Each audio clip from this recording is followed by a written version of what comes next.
From Phoebus High School at Phantom Park in Hampton, Virginia, WHCS Channel 5 presents Peninsula District Group AAA Baseball. The Phoebus Phantoms hosting the Hampton Crabbers. Good afternoon, everybody. I'm Tim Cole along with Bob Hintz. We are just underway at Phantom Park in the game between the Phoebus Phantoms, coming to this game 4-4-1, and the Hampton Crabbers 3-6. Right now the count is 1-1. We'll bring you up to date on the pitchers and so forth. It's 2 balls and 1 strike. Bob, this is the second match of the year between these two teams, and Phoebus was a 2-0 victor last time out. Well, Phoebus has had a lot of close games. They've lost a few of them, and they got that one tie, which is very unusual in baseball. But this young man on the mound is a pretty good pitcher for them. In fact, he's the one that beat Hampton the last time out. Vic Williams is the batter, and we remember him from running the football on the football team. Count is even up at 2-2. There are no outs here in the top half of the first inning. Pitcher for Phoebus, the left-hander Steve Sawyer with a 3.5 ERA. 2-2 count. He delivers. Strike 3 called as Vic Williams will be the victim of the strikeout. That was right down the chute.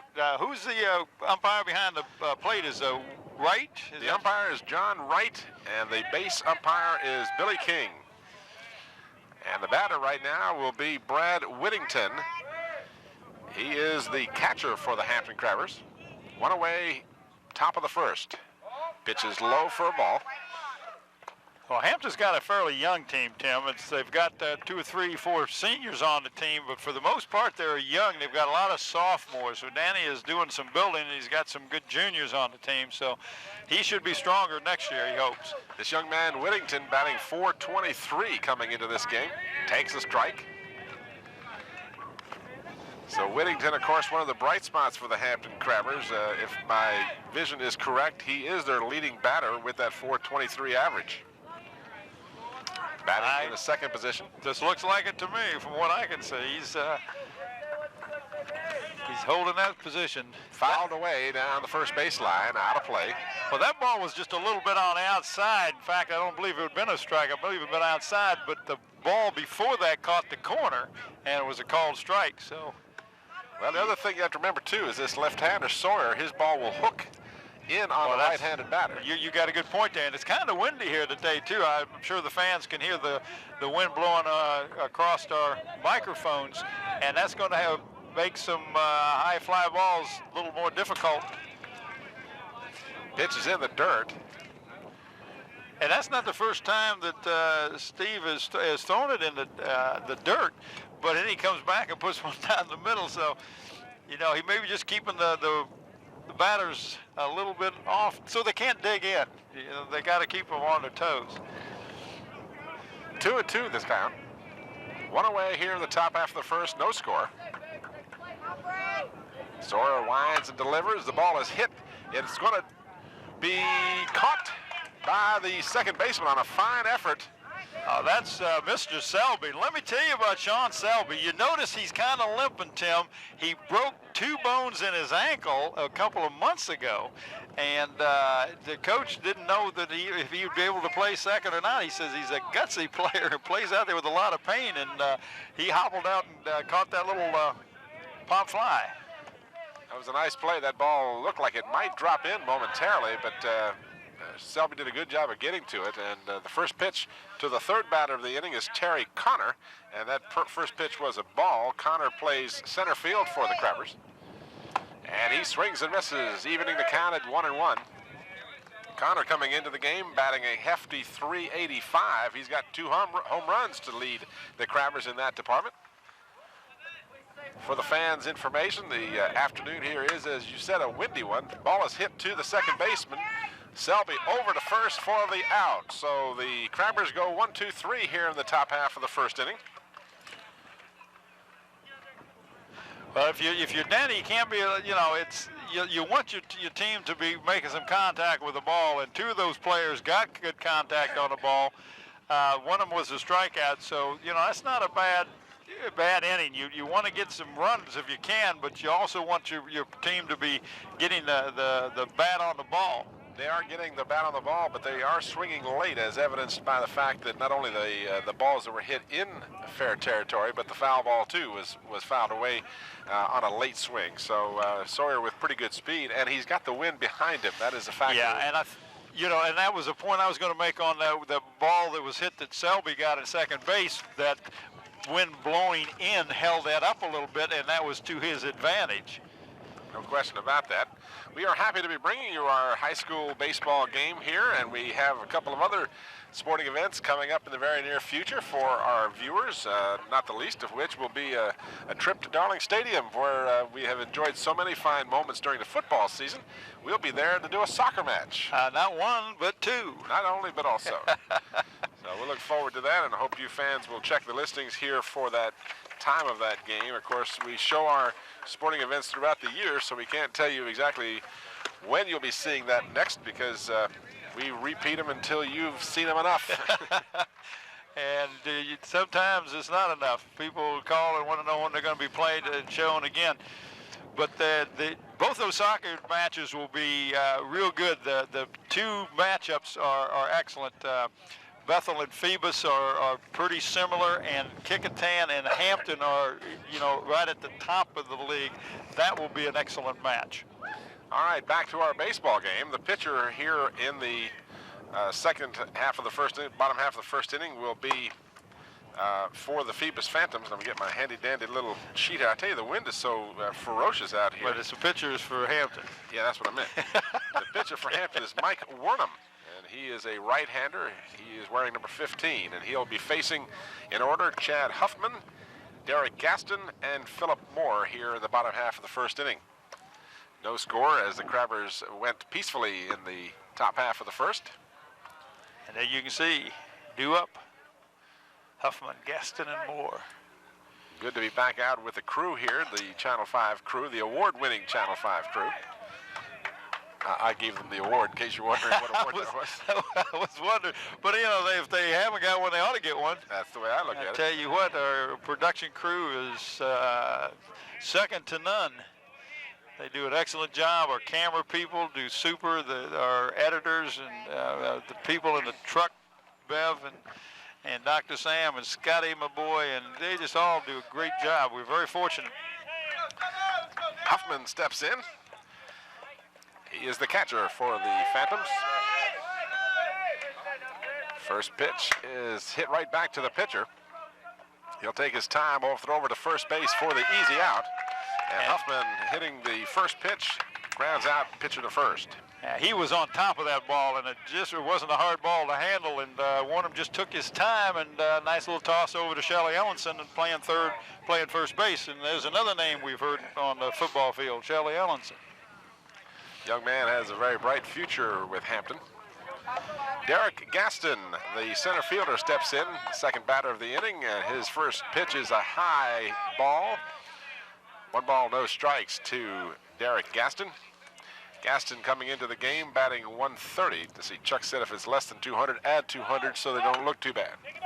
Nice bunt. Laid down a pretty good bunt. And just got him by a step. I tell you, the catcher did a great job of getting out and getting that ball. Had that rolled one more revolution, he may not have gotten it, but great job by the Hampton catcher. That was Brad Whittington who got out there to make that fine play, so he gets the second out of the inning, and the third batter is Philip Moore. He is the shortstop, batting left-handed. And he swings at the first pitch, nubs it down the first baseline, out of play. Well, I tell you, they're not looking. A lot of times, some of the strategy of the coaches is that you look at the pitcher, but these young men know this. They know the pitcher, and they're going to jump on that first pitch. Ball inside, 1-1 the count to Moore. I started to tell you the afternoon was an ominous forecast. We had a forecast for substantial rain, then part of a little bit of rain, then showers, and now I don't see any chance of rain at all. Certainly not in the immediate future, we're happy to say. Well, do you remember last time we was at Phoebus Park? Yes, we I do. played, Phoebus was playing kick-a-tan, and it looked like it was going to rain, and we got the telecast in, and as soon as we signed off, it started raining. I do remember that well. Last year we were out here, and it looked like it was going to pour any second all afternoon long. Fouled away out of play down the third baseline. 1 ball and 2 strikes the count to Moore. That should be 2 and 2. But anyway, we were lucky because the forecast did not sound good, but we are in good shape now. The wind is the only factor this afternoon. The temperature is about 68 degrees. Perfect weather for playing baseball, except for that wind. Of course, the pitchers don't mind that wind. The outfielders, I think it's going to affect the outfielders more than anybody else if you get a high fly ball, because that thing can do a lot of things. So we have our first base runner of the ball game, as Philip Moore will get first on the base on balls. And we have young Steve May coming up, and young Steve has been accepted to VMI. Looks like he may go there and play baseball. He's one of the top students at Phoebus High School, and his daddy is my preacher. So I know a lot about this young man. Does a lot. He hits the ball sharply to the shortstop. Nice diving play over to second. Can't hold on to the ball on an excellent effort on the part of the Hampton shortstop, but he just wasn't able to come up with it. Wayne Spencer did an excellent job. So and that ball, did you notice the ball was breaking away from him? It had a slice to it, and Wayne made a great play on that. I don't know what the official scorer will deem that. I'm afraid I'm going to have to give him an error, because if the second baseman had held on to it, he would have made the play. So well, it could have been the second baseman, the error on the second baseman, not on the shortstop. Good point, and I'm not going to make that decision. I'm not either. I'm going to tell you that he got men at first and second, and Sean Selby, the shortstop for Phoebus, steps in with 2 men on and 2 out here in the bottom half of the first. And the first pitch is low to Selby. Selby, coming into the game, is batting 179. And he pops it up. Third base side, catcher's got it for the 3rd out, and the Phantoms strand 2 runners. And after 1 complete inning, we are still scoreless.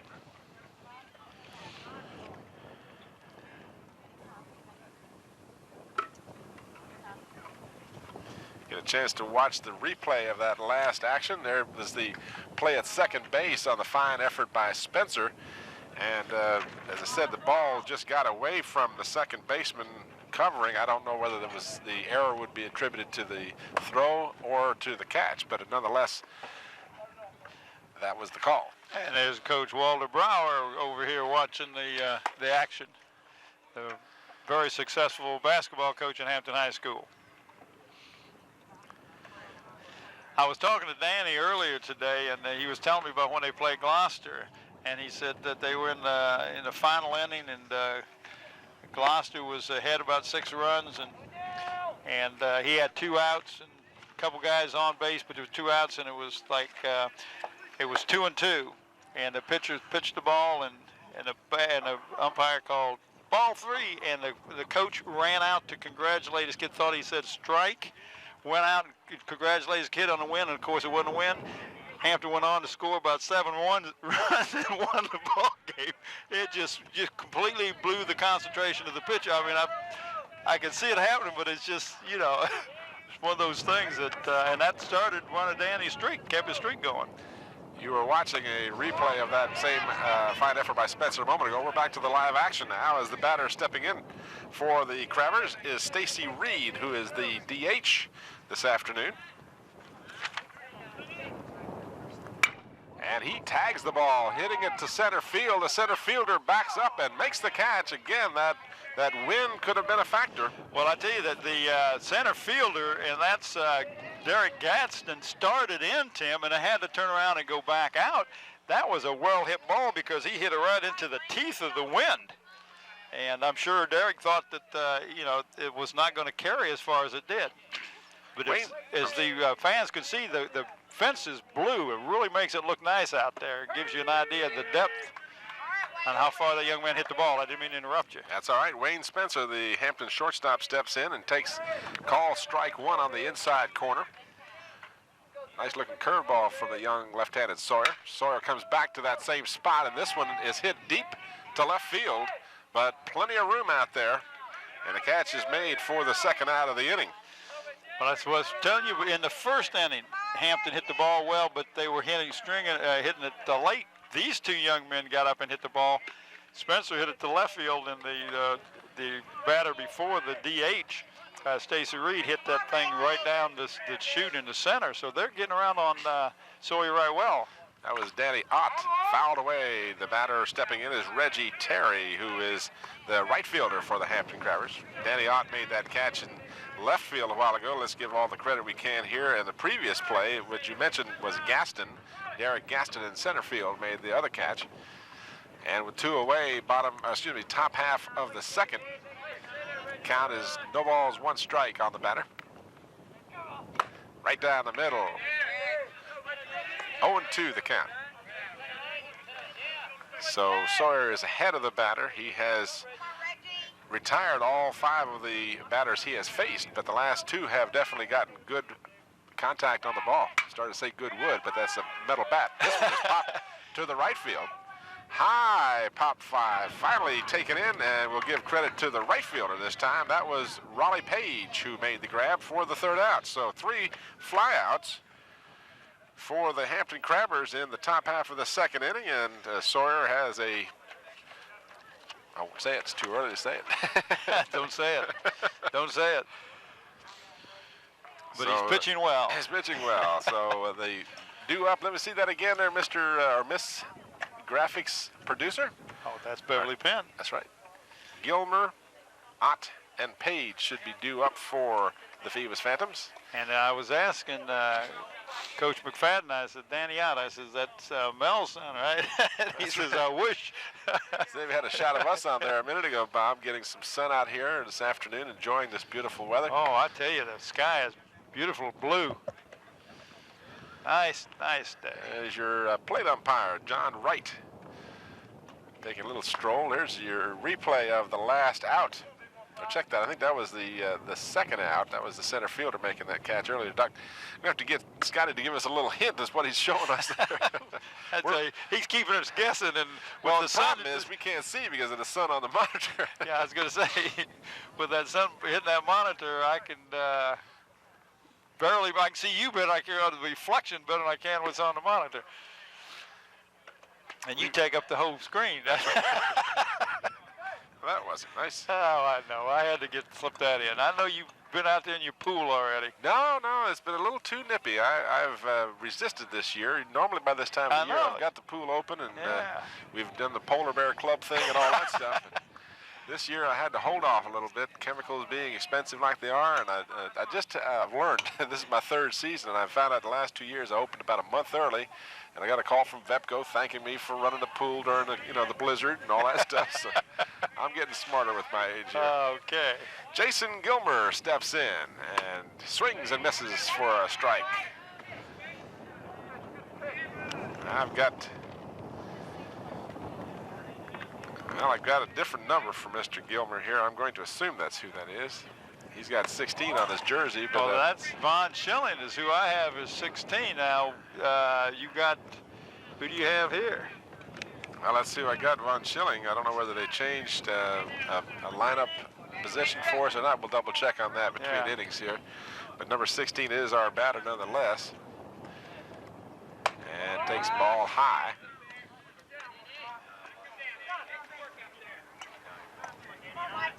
I see number 13 is on deck.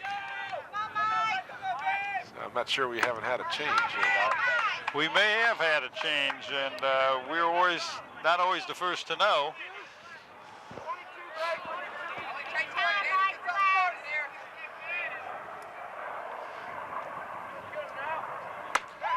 Swing and a miss.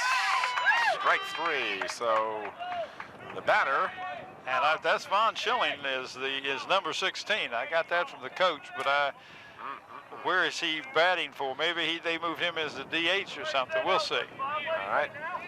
And nonetheless, our batter now is number 13, Jason Gilmer, the batter I thought was going to be up, and he is out, ground out from short to first.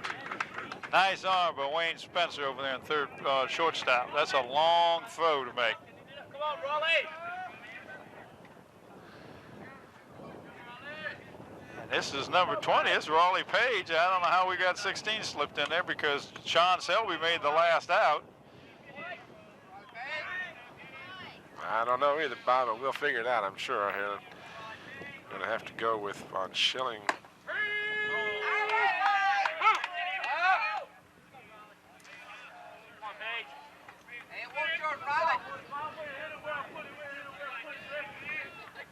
And when they got Jimmy out on,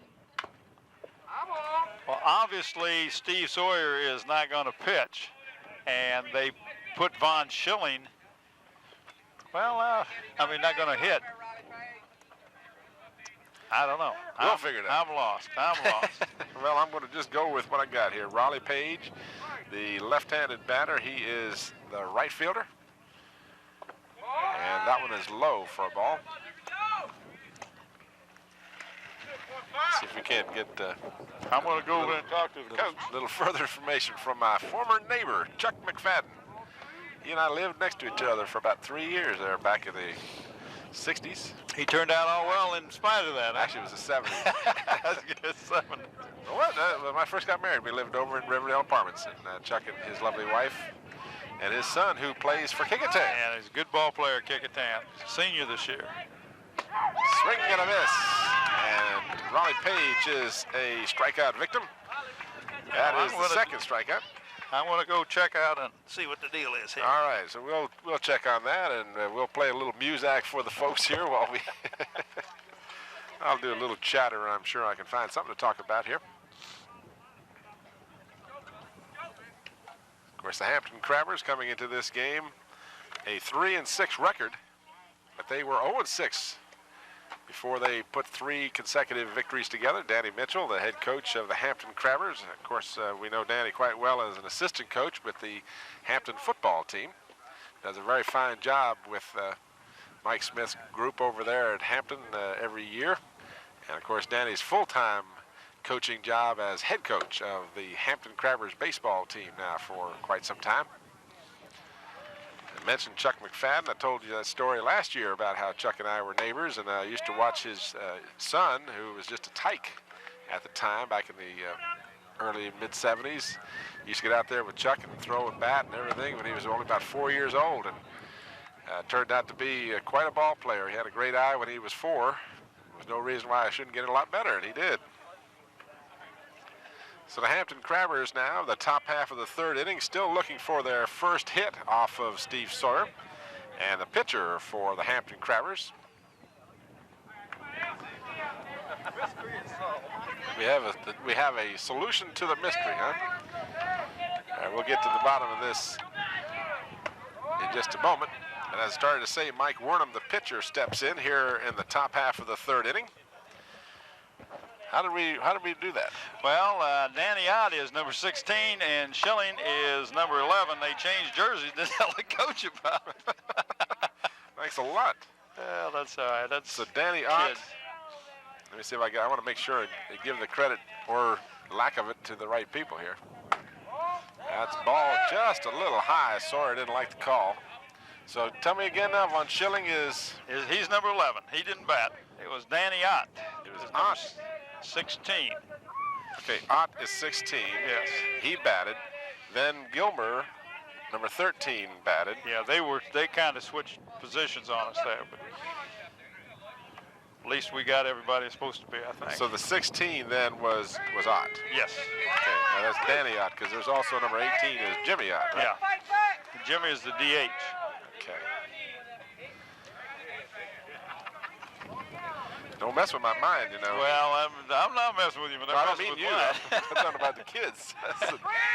Tough enough out here. I got a swing and a strike and a strikeout. Okay, so now the pitcher, Mike Wernham, is a strikeout victim, first batter in the third, and that'll bring up Mark Red Adams.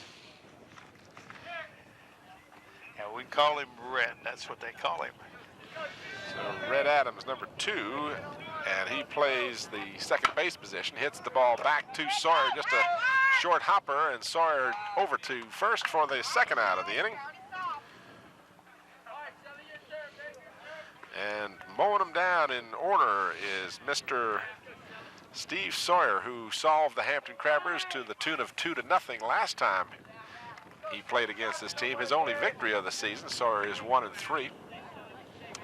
And Shelly Ellison, the big first baseman for the Hampton Crabbers, steps in. Sawyer winds and delivers. It's high and inside for a ball. He's just pressing the man back a little bit. He said, let me push you back away from the base a little. This one off the plate, ball 2.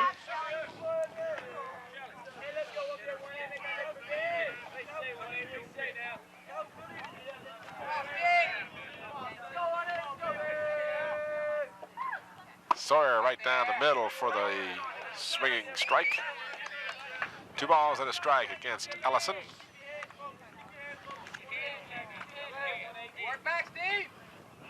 Sawyer has retired the first 8 Crabbers he has faced. Now he falls behind 3-1 to Ellison, so he's in danger of allowing his first base runner here.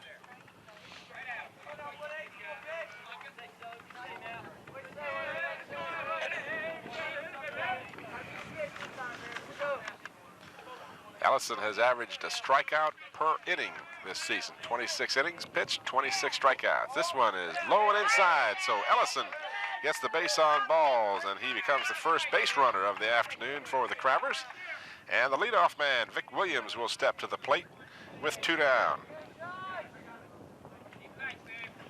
Crabbers have their first base runner. And we'll watch Sawyer now. He'll be pitching from the stretch, trying to hold Ellison on first. Vic Williams, a strikeout victim, his first time up. And he takes a pitch low. Ellison well off the bag, just got back. Ooh, I tell you, that was a close one. That was a nice throw by the phantom catcher. That's Huffman, Chad Huffman did great job getting that ball down. Ellison strayed a good distance. Yeah, I think he saw the ball hit the ground, and I think he figured he might maybe get a jump on that thing, but Huffman did a great job of blocking the ball and coming up with it. You saw the graphic there. 1 ball, no strikes, 2 away here in the top of the third. There's a good shot of. Oh, look out. Hot foul ball smashed toward the dugout there off the bat of Williams. Well, he came around real late on that. He had the on-deck man and the assistant coach as Mr. Sawyer over there jumping. 1-1 the count to Vic Williams. There's a good shot of the Ellison on first base. Sawyer just lobs over there to make sure Ellison gets back.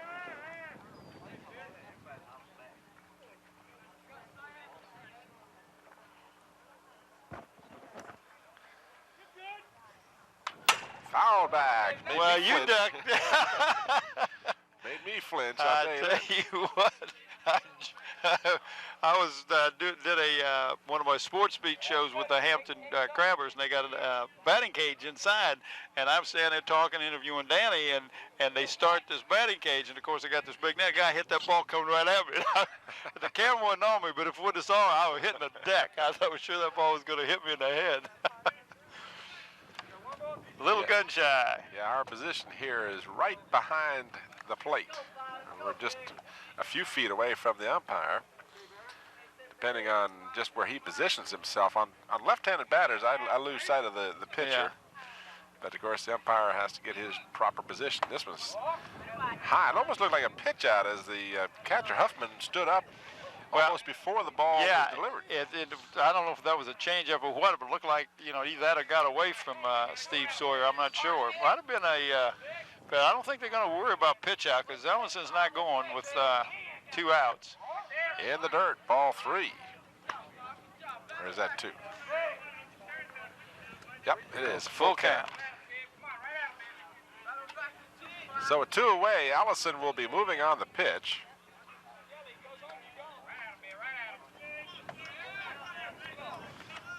Sawyer over to first. Easy effort by Allison to get back. Sawyer really not throwing the good move over to first. Hey, he's not showing his good move. He's just keeping Shelley honest over there. He's not going to let him get a real big lead. Sawyer delivers, swing and a miss. Vic Williams is a second strikeout victim, and he ends the 3rd inning for the Hampton Crabbers. They did have 1 runner. That was Ellison, who reached on the base on balls. And still, through 2.5 innings, we have no score. Not exactly as we more or less expected with that wind behind them. We maybe made too much of this wind.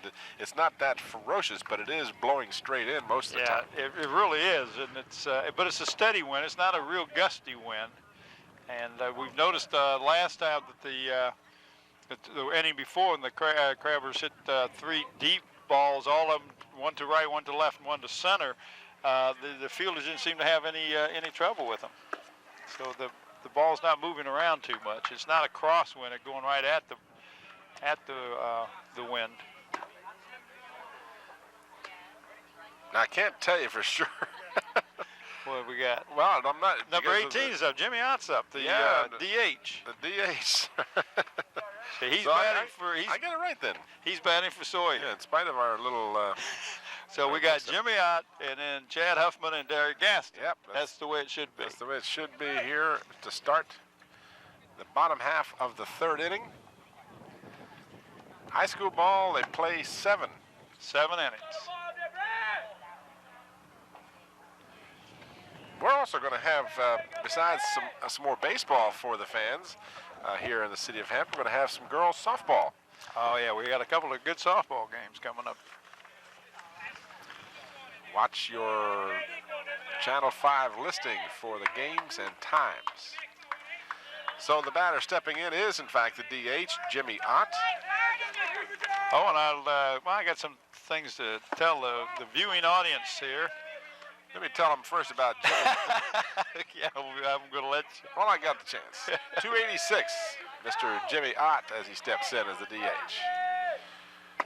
And takes the ball 2. Go ahead, Bob. Well, we got some programs coming up. I'm doing some interviews that on a special on WHCS. I'm going to have one just before the football season. I've got some of the football officials going to come to the studio. We're going to sit down. They're going to go over the new rule changes and the difference between high school, college, and pros, which I think is very interesting. And it's not, I'm sorry, Tim, I would invite you, but it's not a referee's bashing thing. I was going to ask you if I could get an invite. But I think it's going to be real interesting. And then I contacted, that was Jim Fay who was in charge of that. And then I got a hold of Mr. Downing, basketball. Going to do the same thing in basketball because you have so many position calls in basketball, which is a little different. I think we do it maybe a month or so before the season, be able to air it to fans. I think we'll get a lot of information from that. Looking forward to that. I truly would like to be invited to that. I'd like to have a chance to hear what they have to say, and of course then I can finally tell them who gives them the hard time all season. Yeah, so you think I'll invite you and then you'll shoot me now? I'll let you know when we're going to do it. Maybe we can double barrel them. But anyway, I think it's going to be good. They're looking forward to it. I've got some reaction already from the football officials that they're looking forward to doing this. So that's going to be real good. I know they never hesitated to let us know when we made a faux pas. Yeah, it's and I tell them we're not perfect. At least the way I'm not. Chad Huffman steps in with a runner on first. As you may have seen a moment ago, Jimmy Ott drew the walk. He is just the second, I checked that, third base runner, although I should hasten to add that the Phantoms do not have any hits yet. But they have had 2 base runners before this, one on an error, one on a walk, and now this second walk given up by Mr. Wernham. Pitch out, as they thought perhaps Ott might be going. Chad Huffman grounded out pitcher to first, his first time up to lead off the first inning. Go ahead, Bob. Well, we've got a couple of shows that are also being shown now that I think the fans would be real interested in seeing. I did a program with the 4 boy basketball officials, coaches, and then one with the girls coaches, and unfortunately Jesse Pope couldn't show, but we had the other 3.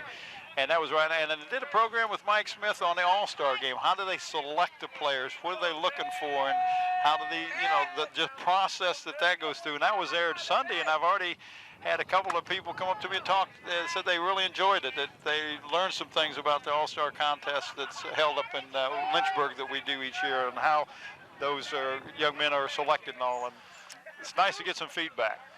2-2 the count to Huffman. Actually, isn't it men and young ladies? Don't yes, have girls participants? You're right. 2-2 the count. Swing and a miss. Strike 3 as Wernham comes back with the fastball on the outside corner and strikes out Chad Huffman. So that is the first out of the inning, and it brings up Derek Gaston, who grounded out. Actually, he bunted last time up and was thrown out catcher to first. Still a man on, 1 away. Bottom half of the 3rd inning, no score. Hampton and Phoebus. Ball in the dirt. Nice stop by the catcher, Whittington. He did a great job, and that's one thing the catcher's got to do, Tim, is if the fans saw that, he got his body in front and stopped the ball from going to the fence. You keep the ball in front of you, and that means you can always see the runner, and the runner knows that and can't take a chance, especially when a close game.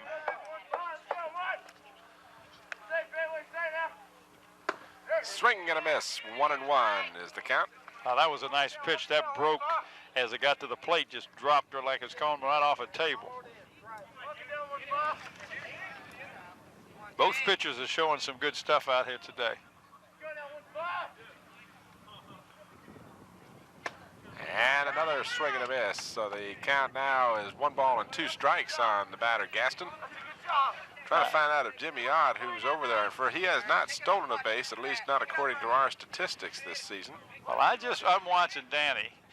Danny lets the catcher know what pitch to pitch. The catcher relays the information to the pitcher. Danny says the reason he does that, he wants to take the pressure off the catcher, not to have him worried about what pitch to call. He calls all the pitches, and he's got a very simple signal that he gives to the catcher. Ball hit foul down the 3rd baseline, out of play. Count remains 2-2 to Gaston. 1 out, 1 on here in the bottom half of the 3rd inning. No score between the Phoebus Phantoms and the Hampton Crabbers. Tim Cole and Bob Hintz, happy to bring you this first of our spring sports coverage. I guess you'd call basketball a winter sport, so yes, this would be our spring sport. Yes, this is spring. Lovely day out here at Phantom Park. 2-2 the count to Gaston, and he swings late and hits it foul down the 1st baseline. He was going to let that ball go by, but it would have been a strike. He just did get it did around. Get the ball that around in time to knock it foul, but that ball was right down to shoot. That was one of those, I don't think, wow, I better swing. Wernham from the stretch, checks the runner, and delivers a ball that would have been a low pitch, a ball, but again, Gaston with the 2 strikes, wanting to protect the plate, taking no chances. We have Mr. Washington here checking us out, watching the ball game, and of course that's Clay Washington, principal here at Phoebus High School. When I was coming into the ballpark, I told him we were glad to be back here. He said we should be here more often.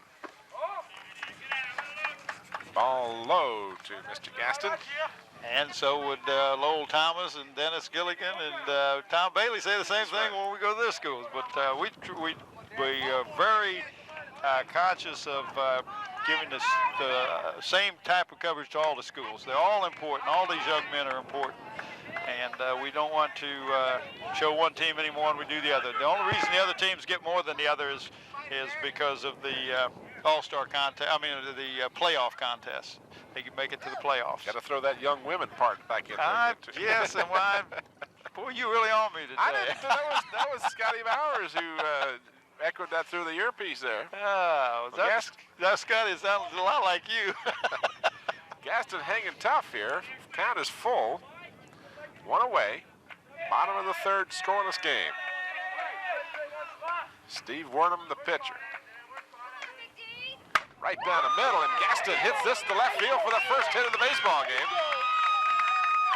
And he will be on first with Ott at second. So the first hit of the ball game. Well, he did a great job of protecting the plate. He hit about 3 or 4 fouls, and finally got the one he wanted.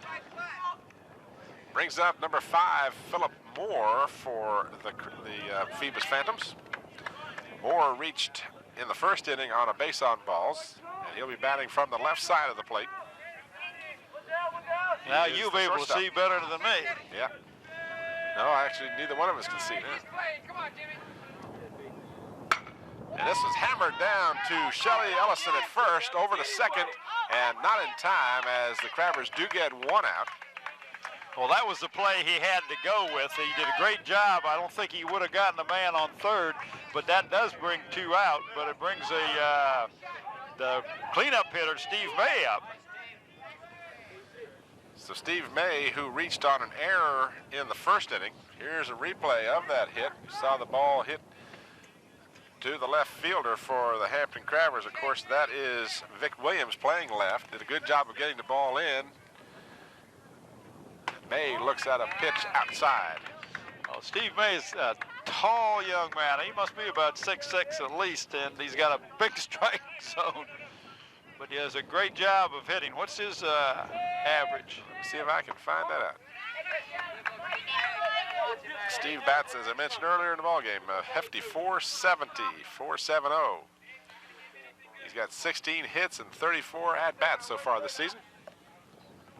And you see a good look at him and another good look at Mr. Wernham, the pitcher. And this one a little high, so you know if it was high on May, it was right up there.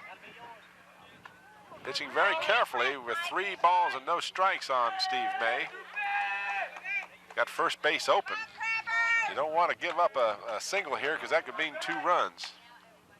And he very carefully pitches this one outside and puts May on first base. I'm not so sure that it wasn't a semi-intentional walk. I don't think he wanted to really pitch to him. He didn't give him anything real good. And this brings up number 10, Selby. And last time Selby was up, he popped up. So we got the bases loaded now, and Selby, as you mentioned, the last time up, did fly out to the if you could look at his right ankle, he's got that walking cast on it. That's I mean, it's not like a cast, but it's a very tough wrap that he's got. And he hits the ball to third as bobbled, and a long throw to first. And he got him. Oh, close play at first base. Well, and that's because of that ankle. He has got that, he has broken that ankle, and he's got that wrap on it, and Chuck McFadden is not real pleased with that call. Well, you know, that's the tough position because, and I'm not sure why exactly, certainly it's probably monetary, but only 1 base umpire. That's a tough way to go. Yeah, because he's got to be over there to watch. Sure. He's got to be in the middle, and he was way over by the shortstop making that call at first, and that is a tough call to make. But that great break for the Crabbers. Yeah, anyone else without that speed would have easily made it down to first. But nonetheless, McFadden's words to the umpire will go unheeded. Get a chance to watch this again. You see the play. The ball is bobbled momentarily by the third baseman. Has the presence of mind to realize that he's got a slow runner because of that ankle injury. Throws the ball over to first. And it's a bang-bang play. Boy, that, I tell you. I wouldn't call it, even after seeing it on slow motion. Well, you know, again, the umpire has the training and all of the different things that go along with his ability to make those calls. And he doesn't have the advantage of instant replay. He's got to make his call. So, but that was Billy King, who is the base umpire. And again, that's tough having 1 umpire for all of the bases. And he's virtually on the mound right now. Here's you see the replay again. The long throw. Well, you can see where the umpire is. He's on the other side of, he's between second and short. So he's on the other side of the mound. That's a long call. But he's got to be looking at where the ball, as the ball gets there, and where the foot is. And again, that's a judgment call. And I'm not in the official bashing mode today. So the Crabbers do, in fact, dodge a major bullet. It's showing real slow, Scotty. It won't matter. We can't see it very well on the monitor anyway, but it appeared that on the replay it looked like the runner did get there before the throw, but it would be very difficult to call. I tell you. I can barely see it, so I certainly wouldn't want to. But that's an irrelevant point at this juncture as the first pitch to... Yeah, Slow-Mo Joe. Is he here? I didn't even know Slow-Mo was here. Don't you know? Oh, I was going to say, I hadn't seen Slow-Mo Joe. No, I hadn't either. You know how he's so slow, he might have slipped in when we weren't looking. Curveball. Well, whoever's doing that is doing a good job. That was right. The batter is Brad Whittington. He flied out to the second baseman in the first inning. Here we are at the top of the fourth inning, still a scoreless ball game. Sawyer's pitch is just off the plate on the outside. 2 balls and a strike, the count to Whittington. Connor and Loggeman will follow here in the fourth. Right down the middle. This one is hit up the middle, and it's going to be a base hit for the Crabbers. Boy, just right off of Philip Moore's glove. I mean, he made a valiant effort to get even close to the ball from that shortstop position. But nice, clean hit by number 13 for the Crabbers, Brad Whittington. And we'll have a pinch runner coming in for the Crabbers. That will be number 17 for Hampton, and as luck would have it, we don't have a number 17 on our list. Well, I got 2 14s, so it may be it's either Willie Owens or Steve Kelly. We apologize for not being certain of that, but we did have a apparent mix-up in the numbers here. Hit to the third baseman, took a bad hop right over his glove, and that's a tough error if it's called an error. Again, we don't know what the official scorer would call if we even have an official scorer for this game, but nonetheless, Connor is safe over at first base. That ball just hopped right over the glove.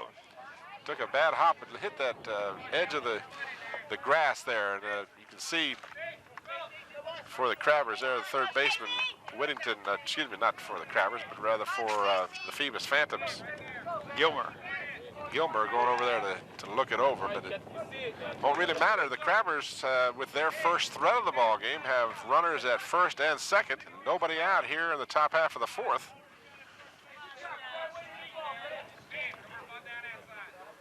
Sawyer from the stretch checks the runner, and the bunt is up the middle to the pitcher. He'll go to third, and that looked like it might have been a makeup call. What do you think there, Bob? That was a nice bunt, a good throw. Gilmer's a tall young man at third, and he stretched for the ball. It could have been a makeup call. Let me put it like this. It was just as close as the play at first. Yes, so, yes. Without making a judgment here or an opinion, both of them were very equal in their closeness. But nonetheless, the force out does give the first out of the inning. And it brings up Stacy Reed. We'll get a chance to watch it again. Watch the ball and the runner. Well, you can't quite tell the timing of the ball and the runner arriving there. Good close play again. Yes, it was. But well, that's why I would never be an umpire. The umpire is being consistent. Yep. He's calling the close ones outs. Now, you know. Yeah, that's true. When in doubt, call it out. So Sawyer now falls behind the batter, and that is Wayne Spencer, who is in.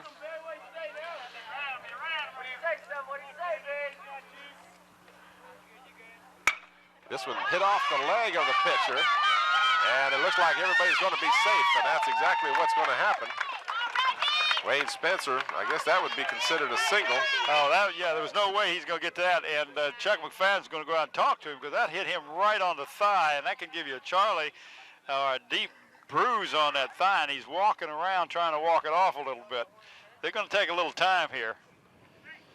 But you got when you have a bruise like that, Tim, when you get hit, you got to keep moving, because if you don't, if you stop, then it kind of freezes up on you and really knots up on you. So the best thing for him to do, unless it's very painful, is to stick in there and keep going and see what it feels like to throw a couple. And that's what they're going to do right now. He's going to throw a couple to see what effect, because that's his push-off leg. It hit him on the left leg, so that's the leg when he's on his stretcher he's going to push off on.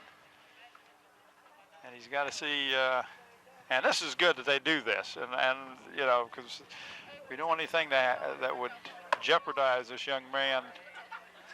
Make sure he's okay.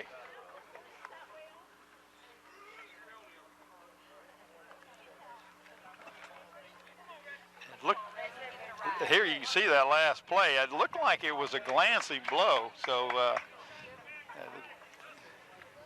I remember playing slow pitch softball when I was a pitcher, and the guy, I pitched the ball, he hit it, it hit me right in the shin, and it bounced back to the catcher, and the catcher threw him out, and I couldn't walk.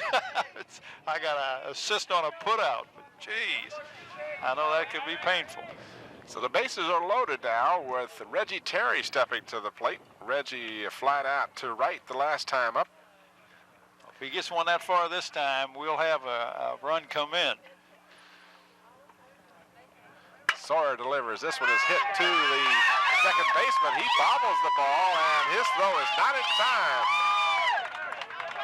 So Terry Connor will come in, and he will score the first run of this ball game. And that's Scott Thomas. It's at second. They took Sean Selby out and put Scott in there at second. And that was not a hard hit ball. He just misplayed it. It slowed down probably more than what he thought it would coming through the grass. So Scott Thomas will be charged with the error, and the bases continue to be loaded. And a swing and a miss to the batter. That is Mike Wernham, the pitcher, who can certainly help his own cause here with the bases packed and one out. Sawyer working quickly, and it's a swinging strike two.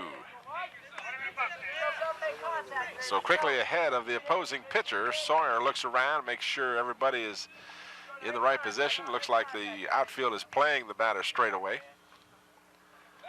And now Sawyer will step off and check things out for a minute. Runners at every base. One run in now. The Hampton Crabbers have taken the lead here in the top of the fourth. And Sawyer fans his pitching counterpart for the second time in this ballgame.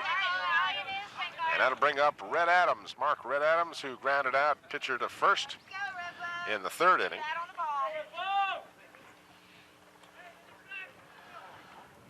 With two away, and the base is still loaded.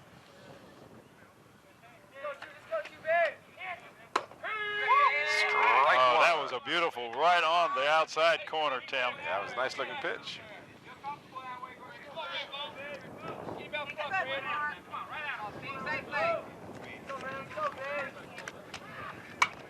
This one is popped up out of play behind us. I hope it's way behind us. Yeah, I just didn't bother to look up. I hope it did. Adams batting .214 on the season. Sawyer ahead of Adams. No balls and two strikes. Two away, bases loaded. And a swing and a miss on a high fastball. Well, I tell you that, I believe Phantom's pretty lucky to get out of there with only one run. They had, what, a couple errors that inning, at least. A couple of hits, actually 3 singles, and an error, a fielder's choice. That's an unofficial 3 singles, by the way. I'm not sure just how to gauge that one where the ball hopped over the third baseman's glove. But again, I'd leave that up to the official score. We don't want to slight anyone or anything. But nonetheless, the Crabbers have gotten the first run of the ball game. And And the Phoebus Phantoms now in the bottom half of the fourth inning will, unless they change their lineup again on us, we'll send up Danny Ott, Gilmer, and Page. I hold a grudge, no? Yeah, there's some of the soccer players over there practicing. Young men we're going to have on tomorrow. Yeah, we need to bone up on our soccer. Yes. You told me already when the ball is kicked. Oh, the second baseman wasn't paying attention down there when the ball went down. It's a good thing the ball was off the mark. Yeah. But when the ball is kicked from one player to the other, it's not kicked, it's passed. It's past the ball. There's a lot of basketball in soccer. They do a lot of picks and give and go, and you know, you see a lot of basketball terminology and strategy in soccer. So. Good, because I don't know much about soccer, but I know something about basketball. So the first pitch to Danny Ott to lead off the fourth inning is a swing and a miss. Ott was a strikeout victim his last time up. And this time he hits the ball to right field, the ball hooking. Oh, well, nice. Well, actually, that's the slice, Tim. Yep. He sliced, I mean, that was going right to, who is that, Vic Williams out there? No, that's number 9. That's Reggie Terry out in right field. Yep. And he's got pretty good speed, but that ball sliced right to him. So the slice to right brings up Gilmer. And the reason I know about a slice is because when I hit my golf ball, it goes that way. Yeah, you play that little white ball game, don't you? Occasionally it goes that way, not all the time, but it does when there's woods or water or something. It's like a magnet over there. Gilmer steps in, and he grounded out shortstop to first last time up, and swings and misses. As looks like Mr. Wernham got a little second wind there. He was struggling a little bit there in the previous inning, but he is really rearing back and throwing now.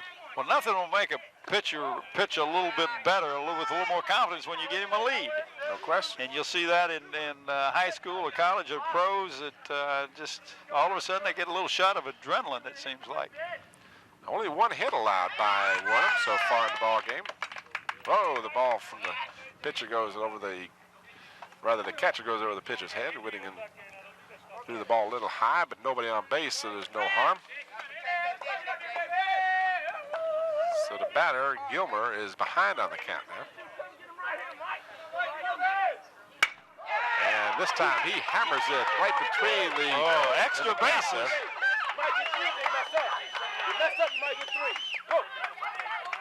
So Gilmer tags the ball in that gap between center and left. Well, Danny called a fastball, and he put that right on the outside, and Gilmer did a great job of pulling that ball to left, right in the gap between left and center. By the way, I want to correct myself. I think I called Wernham Steve Wernham. Of course, it's Mike Wernham, the pitcher for Hampton. Steve Sawyer, the pitcher for Phoebus. I apologize for that. And Raleigh Page steps in, having struck out his first time up. Runner on second, one away here in the fourth. And he hits this one to the second baseman. Easy play over to first for the second out of the inning.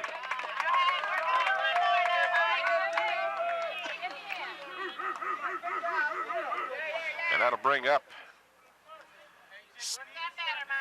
the DH, Jimmy Ott. Get a chance to watch the replay there. You saw that ball all the way to the fence on that fine hit. That was a nice line drive. Jason Gilmer with the second hit of the afternoon for the Phantoms. And the batter, as I said, is Jimmy Ott, the DH. And he hits the ball sharply and right past the third baseman, and our ball game is tied up. We're going to have to give Mr. Ott a single on that because the third baseman never touched the ball. Never got over there. He just put his glove out, and the ball went right over the top of it. Again, our scoring purely unofficial, but I'd have to give that one a single to Jimmy. Well, this is the time when, you got to sacrifice your body a little bit, get in front of that ball. You got to knock the ball down. If you do, the runner may be safe, but you save the run. And the leadoff batter steps back in. This is Chad Huffman, who grounded out in the first and struck out in the third, looking for his first hit of the afternoon. Runner at first, two away in the bottom of the fourth. Change-up curveball got him way out in front of that one.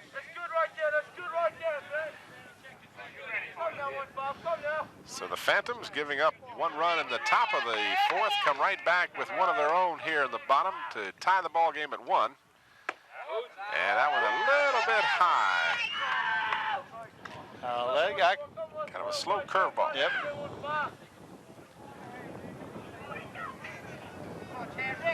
We're going to see a fastball this time. I'm watching Danny. I'm picking up the signals.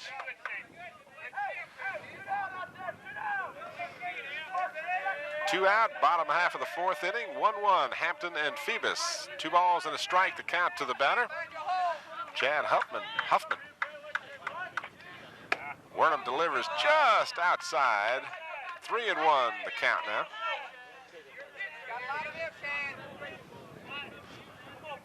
Runner on first with 2 away. Beautiful spring afternoon at Phoebus High School. Tim Cole and Bob Hintz, hope you're enjoying the ball game. We certainly are enjoying bringing it to you. Ball gets away from the catcher. Whittington will not even make a throw, as it is ball 4, so it was really irrelevant. So after getting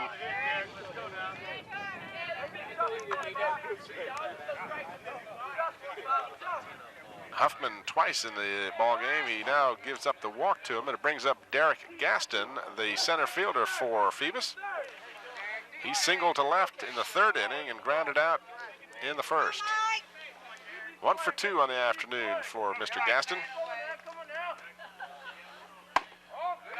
Takes the ball. Just a little high. I have to give equal billing here. We have Vi Williams, assistant principal of Hampton High School here, watching the ball game. We talked about Principal Clay Washington, so we have to give equal time to the administration when we can. Ball hit to third base. Tough afternoon for the third baseman. This one is easy enough for him as he tags the runner coming. And for the 3rd out of the inning, Derek Gaston. Yeah, we got Selby going back in to second. See, that's one thing that is different than you see in the pros. You take a player out, rest him a little bit, and then put him back in. Yeah, we noticed the first year we did baseball, it kind of threw us off. We saw players coming in and then going out. Of course, our rules being different from high school. Being used.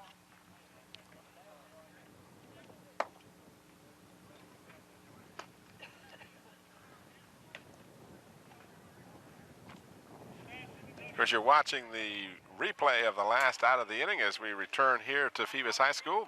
Tim Cole with Bob Hintz as we are going to the top half of the 5th inning in a 1-1 ball game. Hope you've enjoyed it so far. The starting pitchers are still around. This is Steve Sawyer, the left-hander, on the mound for the Phantoms. And he will face Shelly Ellison to lead off the 5th, followed by Vic Williams and Brad Whittington for the Crabbers. That is assuming there aren't any substitutions. If there's no changes. Yeah. I should have used the word scheduled up. There you go. Our schedule anyway. My first baseball game, I'm doing pretty good today.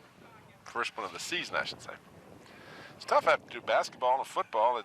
It's you got to get into a different mode. It's a little different, especially from basketball, where you have a constant action up and down. And you have the break in between the batters and in between the innings. In baseball, it's a little different. Change gears a little bit.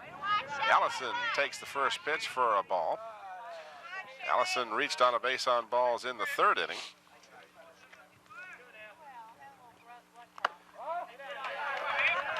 And takes ball 2. Gotta be there, Shelly. Work hard.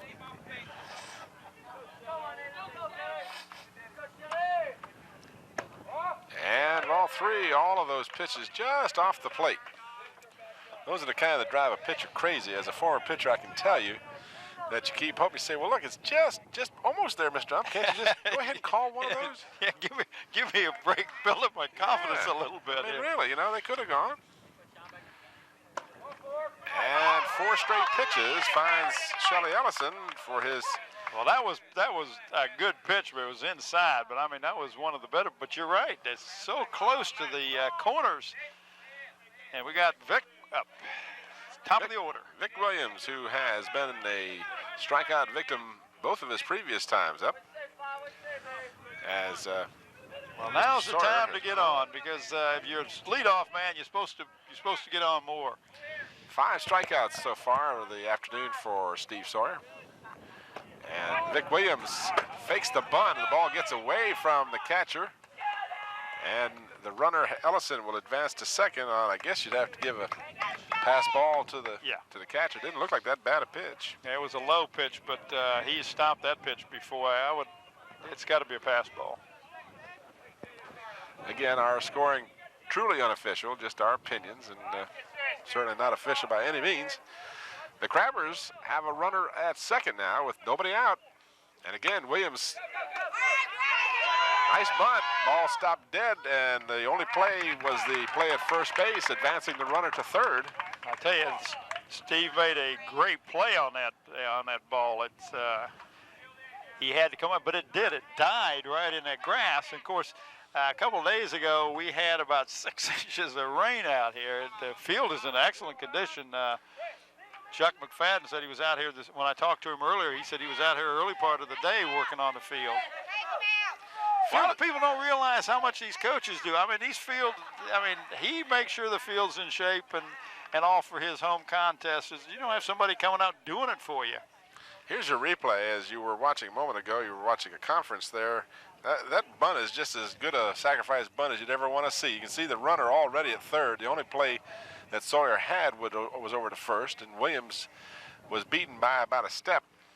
But if you watch the way these young men bunt, we did a program earlier on Sports Beat with all the high school baseball coaches, and you'll see some of the water that we were talking about from the rain. But Danny works on the bunting every day, and his kids hold up the bat straight out, which is not the way I was taught. But that program was very informative to me. You can see the different coaches using different techniques to coach some of the same things, and all have excellent results. Brad Whittington steps in with Ellison over at third base. The Crabbers trying to get that go-ahead run. And this one is just off the corner. Again, Sawyer is being real fine, and in efforts to do so, he's just missing. John Wright, the plate umpire, being rather consistent about his calls. Well, that's if you're a ball player or a coach, that's all you ask for. This one way outside. Consistency, and that's one of the things that we have talked about all year long, because you can make adjustments to it. If you're a ball player, you can make adjustments to it, the consistency. 2 balls and no strikes to Whittington here in the top half of the 5th inning, a 1-1 ball game. The Hampton Crabbers and the Phoebus Phantoms. Sawyer inside, and he falls behind the batter, 3-0. And I'm just wondering, I don't know if he's threw quite a few pitches so far, but remember, he did get hit in that left leg with the ball, so, and that's his push-off leg. Right down the middle. There's no doubt about that one, was there? That was a good one. 3-1. That looks so big, maybe I could have hit it. I don't know. When you got that take sign, that ball looks like a beach ball. Yeah, comes in like that. Yeah, I was talking to Danny earlier about that. I don't know if you watch Calvin and Hobbes or look at him in the newspaper. Of course, you work for the newspaper. Of course, you read the funnies. That's my main job. Whittington hits the ball deep. It's going to be caught, and now we'll have a tag up and a scoring of the run as Ellison. Whittington will get the sacrifice fly. The further the point on the Calvin and Hobbes, Yeah. there was a section in there where little Calvin threw the ball up and tried to hit it, and he missed it, so he went and got him a beach ball to throw up and hit. And that's what Danny said. He said, I got to cut that out and put it. He said, that's perfect for a baseball coach to have. If you can't hit it, you get a bigger ball. Here's the replay of that sacrifice fly. Well, we thought we had it for you, but we're back to the live action here as there are 2 away now. Crabbers have taken the lead with a sacrifice fly from Brad Whittington. Here you go. Here's the play. This was nice and deep. This is just what you want when you got a man on third base and less than 2 outs. Well, either a hit or a long fly ball because you're going to score him. And Shelley was tagged up, and Danny's right down there coaching third, so you knew he was going. In the dirt for a ball. Steve seems to be struggling a little bit. And I think, you know, I'm not trying to make excuses for him on his leg, but he has missed so many close ones on the corner that it tends to take away a little bit of your confidence. This one a little low. See, that was right across, that was right on the corner, but it was just a bit low. And I know he's thinking, what do I have to do to get me a strike called here? And ball 4, so Terry Connor reaches on a base on balls. Well, he looked over to Coach McFadden, him being Steve Sawyer, and shook his head. He's a little disgusted with himself. And you can see Danny giving signals to his runner and the batter. 2 away here in the 5th. Sawyer again misses just outside. The batter is number 6, Stacy Reed, the DH. He flied out in the 2nd inning. They got the runner hung up, and the play at second, and he is out. So the pickoff play works. Oh, that was a nice pickoff play. Danny had given him the steal sign or whatever, but he was going, and Steve just made the move over to first, and a nice throw from Steve made out of this shortstop, I believe, made the put out. That would have been Philip Moore. So the Crabbers in the 5th inning. Shelly Ellison led off with the walk and ultimately scored the 2nd run of the ball game. Crabbers fabricated that run pretty well. They got a sacrifice bunt from Vic Williams to move Ellison up to 2nd. Then he moved over to 3rd. And the sacrifice fly from Brad Well, I think Whittington. he went to 3rd on the sacrifice. Didn't he move down on the pass ball? Yeah, that's what it was. Yeah. That's exactly what it was. I knew there was one other play in there. I was trying to figure out how he got on the 2nd, but that's right. A pass ball got him to 2nd. Sacrifice bunt got him to 3rd, and then a sacrifice fly brought him home. We got a nice little crowd here with us today. They all come out to see you, Tim, in your shorts. No hits in that inning for the Crabbers. They did not get a hit. But on a pass ball, a sacrifice bunt, and a sacrifice fly, they did pick up that go-ahead run. And the Phantoms now in the bottom half of the 5th inning, scheduled up. Philip Moore, Steve May, and Sean Selby. Left-handed Philip Moore steps in. He reached on a base on balls, and he grounded out to the first baseman. Now I see Brian Cave in the stands as the baseball coach down at the Printer School, a former Kickotan star. I coached Brian back when he played basketball when I was coaching in the junior high system. We go way back. It's good to see Brian. He doesn't look that old. Yeah, as Scotty says, that gray-haired guy, yeah. He was an old student. I was a very young teacher. Young teacher, old student. I use that constantly. Moore fouled that ball down the first baseline.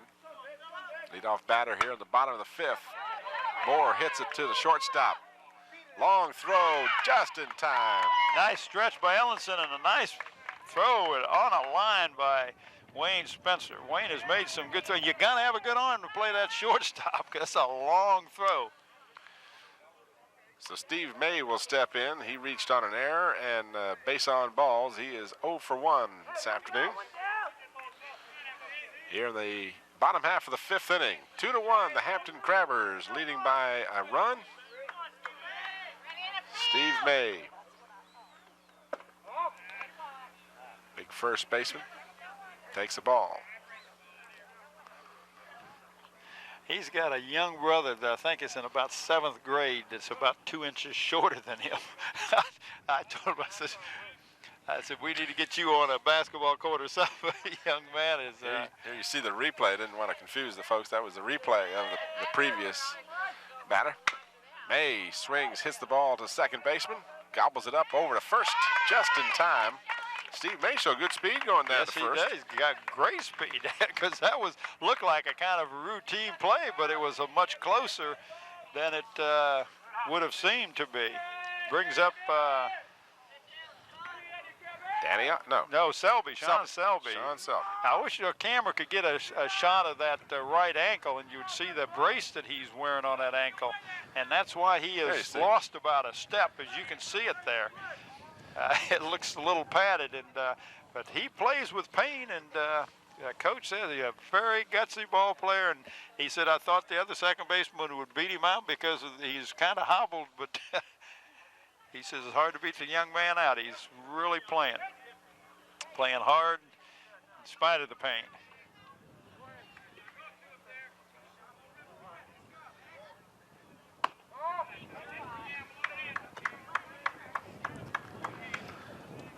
So Sean Selby, who flied out to the catcher, popped up to the catcher in the first inning, then he grounded out in the third. That ball was crossed the plate, but a little bit low. We have some fans from Hampton that did not like the call. Some umpires in the stands. Yeah, well, that's what I like about baseball. Half of the fans don't like the calls. And they voice their opinion much more vehemently than you see in a lot of the other sports, because they know the official can hear them. That's right. Wernham continues to be high, and now Sean Selby will take the base on balls with 2 away here in the 5th. And I wonder if Coach is going to put a pinch runner in for him. It doesn't look like it. I can't remember.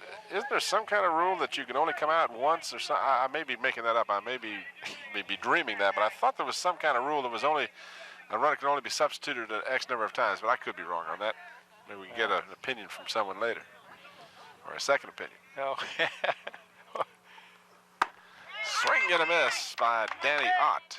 Danny was a strikeout victim and a fly out to the right field in the 4th inning. He is 0 for 2 this afternoon.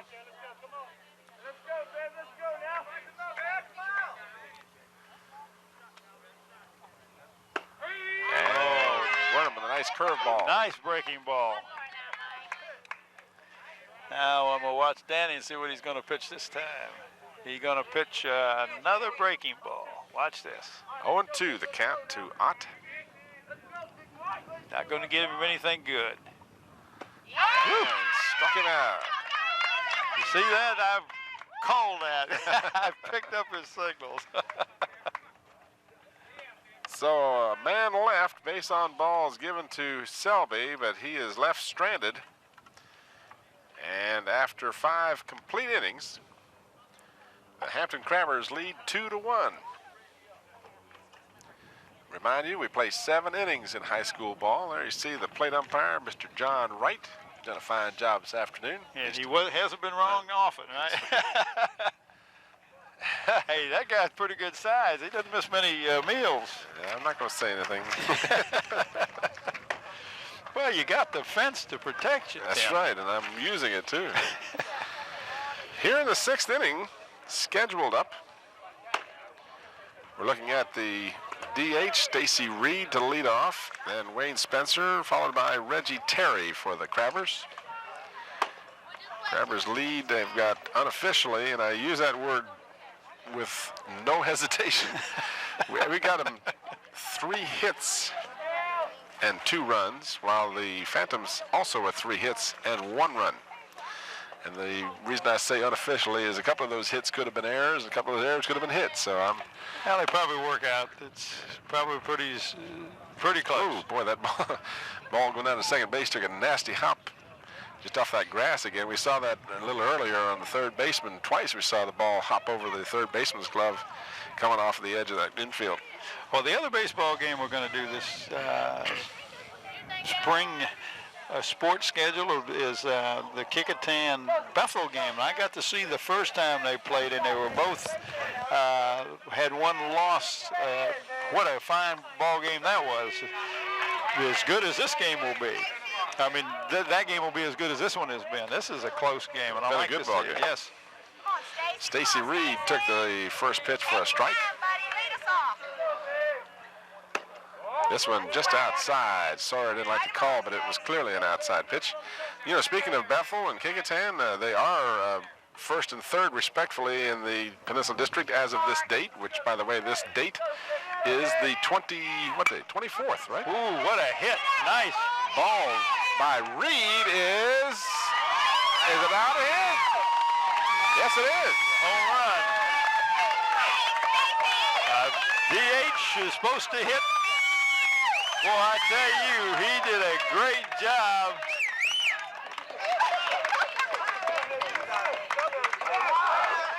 To deep center field. Stacy Reed got all of that one. Well, that ball jumped off his bat, Tim. I mean, it just like it exploded.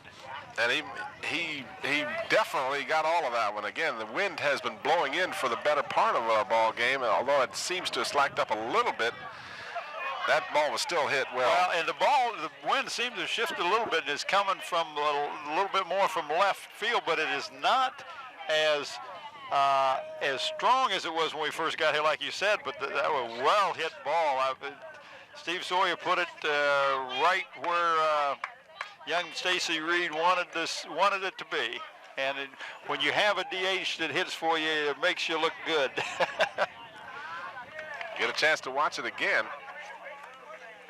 See how well this ball was hit. It just cleared that fence. That is Reed's first home run of the season. Not officially. Well, let's go finish up the schedule there, the standings. Well, what I was going to do, because the top four teams can make the district tournament, and that's where both Phoebus and Hampton are trying to get to. It looks like we're going to have a pitching change too, by the way, Bob. As we were talking, before I get into the standings, let me tell the folks at home that that's Greg Forrest, number 19. Greg Forrest will be coming on to pitch for the Phantoms. At any rate, on this date, the 23rd. What is today? 23rd. Sounds like good to me. Yeah, 23rd. I'm trying to make it later. I always have a hard time with this date thing, you know. A big left-hander. We'll watch him warm up. There we go. We'll watch him warm up. Well, I'll tell you that Bethel is 9-1 on this date. Lafayette 7-2. Kecoughtan 7-3. They lost a close game yesterday to Denby. Denby 3-1. Yep. And Bethel beat Menchville yesterday 9-2. In fourth place is Denby at a 6-4 record. Then Menchville 5-5. Phoebus 4-4-1, as we mentioned. Gloucester 3-6, along with Hampton with an identical record. Ferguson 2-6-1, and Warwick yet to win a ball game this year, 0-9. Well, I tell you that it's going to be tough between Menchville, Denby, and Bethel and Hampton and Phoebus, but they're the ones that's trying to get into the final one or two places, because probably the first three places are going to go to Bethel, Kecoughtan, and Lafayette. And so Bethel, Hampton, Menchville, and Denby are probably the four that have the best chance to get that fourth spot. And this win, if this ends up the way it is right now, Hampton wins this game, that's going to put them at up there a half a game ahead of Phoebus, because Phoebus has that tie. So the warm-up pitches have been completed. Greg Forrest is our new pitcher, and he will face for the Hampton Crabbers number 7, Wayne Spencer. Wayne is 1 for 2 today, a single, and he flied out to left field in his first attempt. Another left-hander up here for Chuck McFadden. This one is popped up along the first baseline. It looks like it's playable. It is, and battling the sun and the wind to make the out. Steve May did a great job from first base. he did a great thing that time. He didn't watch the ball. He ran to a position, turned around, found the ball, and caught it. You know, just did a great job on first base. Batter now will be Reggie Terry for the Crabbers. One away here in the sixth. Hampton leading 3-1. Big left-hander. This one again hit to the right side. This will be out of play, and I don't believe the right fielder will get to it. He does not. Well, that wind coming from left helped push that. It was slicing a little bit anyway, but the wind pushed it even further. And the right fielder for the Phantoms, and that's Raleigh Page, just couldn't get to it.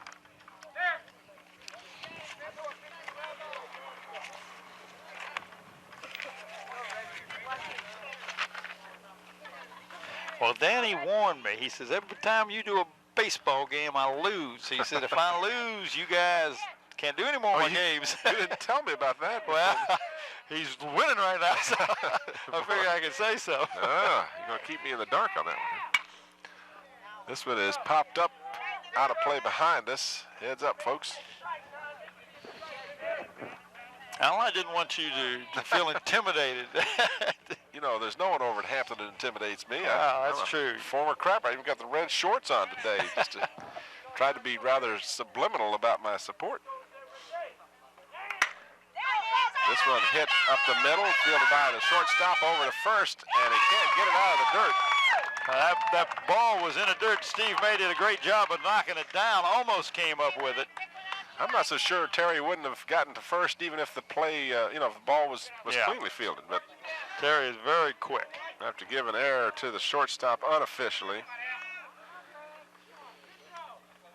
So a runner at first with one away here in the sixth, and that brings up the batter, the pitcher, Mike Wernham. There's your replay. There you saw the ball just in the dirt. That would have been a close call. Yeah, it would have been a close call. And as close calls go today, he would have been out. Yeah, that's true.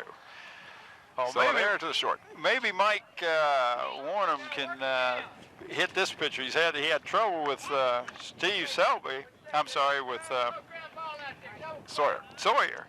He struck out every time he faced him, and so maybe he'll get a little confidence there. He's got himself a nice lead. Swing and a miss.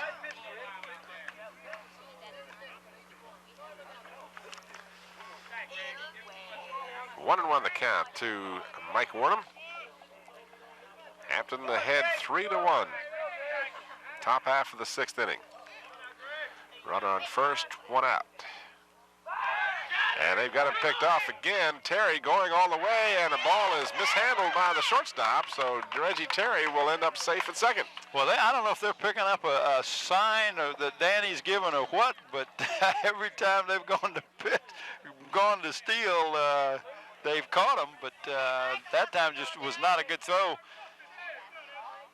down to second base.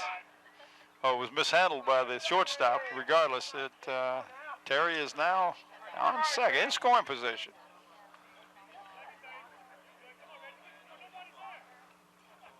Wernham now swings around with the bunt. Good-looking bunt. Someone's got to cover first, and Wernham's going to make it, and a play at home will not be forthcoming. There you go. That Reggie Terry has really got some speed. Nice bunt. Lack of communication a little bit that time on the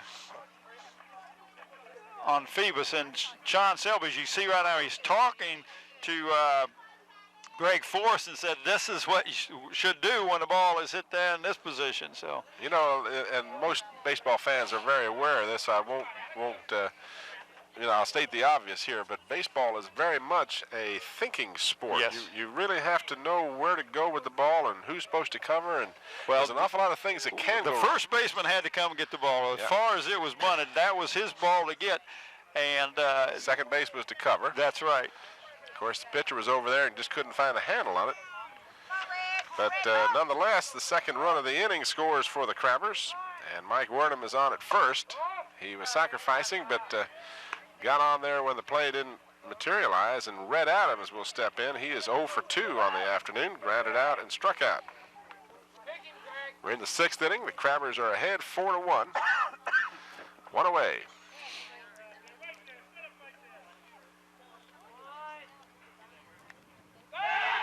And a throw over to first. Good job, Des. And back to play time. Can you tell that the bench is into the game? I mean, as unison, the whole bench yelled back as the pitcher made the move to first base. By the way, the advantage of the substitution, that was a strike call. That is Desmond Wilson, who is pinch running for Wernham, the pitcher who sacrificed and made it to first. So Wernham will come out in favor of the pinch runner, but he'll be able to come back in and pitch in the bottom half of the sixth. Yeah, we got a little cloud cover here, and I can see the monitor. Yeah, for a change. Move over to first again. Wilson back with ease. Red Adams is the batter. Here's a good shot at Danny Mitchell down on the third base coaching box. Very intense.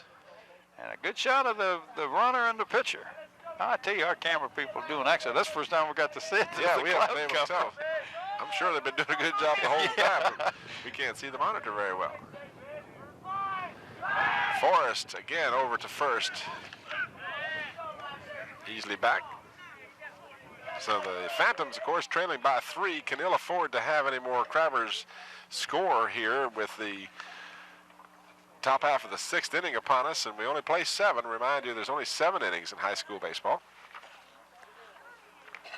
Forrest will come to the plate. The ball is popped up, and a fine effort by the catcher. I can't tell. Did he catch the ball? Yes, he caught the ball. That was an excellent. I thought he did. That was a super effort.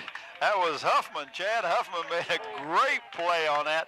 And if could he have gotten to his knees a little quicker, he may have been able to double him up, because the base runner, that's number 3, Desmond Wilson, was moving on the bunt like he should have been doing. Sure. That was a superb effort on the part of the catcher. As you said, Chad Huffman dove for that ball. I don't know if we got it on replay or not, but that was an excellent effort. He was between me and the ball. I couldn't tell whether he caught it in the air or trapped it, but he certainly did catch it in the air for the second out. Forrest delivers, strike call. And Shelley Ellenson didn't like that call. Here we watch the play. Now, here we go. Watch this. You see the ball. Wow. Oh, that's a super job. Wow, what camera work. Super effort to make the catch by Huffman. 2 away, runner on first. That was Jerome Young on that camera. We got Young Sammy on another one, and Ron Payton down there on another camera. Award winner. The award-winning crew, as you called them, right? At least. So Shelley Ellison now will step out after looking at 2 call strikes. Gotta be right for you, Shelley. And you see that replay again, just a fine effort on Huffman's part. And we've got a balk called. So Greg Forrest is detected committing a balk. And I won't even start to explain what a balk is. Well, if anybody explains it, it'll have to be you. It will not be me. Never have understood the balk. Something about making a motion to first and not going there or something. I'm not even going to try it, but nonetheless, Ellison fouls the pitch away, staying alive. Well, that's exactly what it is. It's like a bluff, and you can't do that. If you make a move to first, you've got to go on, and now on to second, you don't have to do that. But to first base, you make that move, you better throw the ball. But I missed it. I was looking at something else when that. I've never caught it. I've been watching baseball for, I guess, 35 years. I've never seen a balk before. Since you've been, what, about 15, huh? 15.